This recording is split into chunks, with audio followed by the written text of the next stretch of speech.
We started Chip Magnet out of the kitchen of our house in 2011. I was a stay-at-home mom for many years, and I wanted to earn some extra money for spending money. So we decided I would make some salsa and see if we could get into some farmers markets and sell it. After about 2 months, I would say, my husband kind of caught on and said, you know, we could really make this work. This could really be good. So he would work his job all day, and then he would come home at night. I would can at home all day. He would come home at night, and he would sometimes can until 2 or 3 in the morning.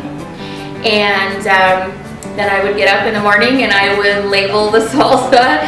Our kids would help. We were still buying jars at that time. We were still buying jars at Fleet Farm. And we would have to take the wrap off the jars and take all the lids off the jars. So my kids would get up in the morning, unlid all the jars. We'd sanitize all the jars in our little dishwasher. So yes, for the first year, it was completely a family affair. Ain't that sweet? Ain't that sweet to know where one day will be? One day, babe, one day, baby. Ain't that sweet to know where one day will be? Baby, you will. Where will you hide away? When I was really little, probably about 5 years old, my mom was not a good cook at all, and my grandma was an awesome cook, and I always wanted to learn. She would can things, jam and jelly and salsa and stuff, and I would be fascinated with how it would stay in there and it wouldn't go bad, and you could leave it on your shelf, you know. And this is my dad's mom, and then my mom's mom was also a huge canner. And I would go down in her basement and I would look at all her jars of stuff, and I always was, I could do that. I want to learn how to do that. So my dad's mom would bring me over when it was summer, and we would look in her garden and we'd pick stuff.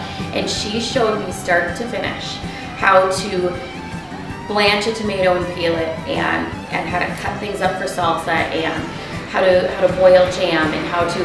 So here I was, probably 5 or 6 years old, on a step stool by her stove, and she was, taught me how to use a sharp knife, taught me how to do all that kind of stuff. And by the time I was, I don't know, high school probably, I was doing that kind of stuff by myself and coming up with recipes. And then it was that kind of thing where, you take stuff to a potluck, or you take stuff to a cookout, and you're, oh God, you should make this.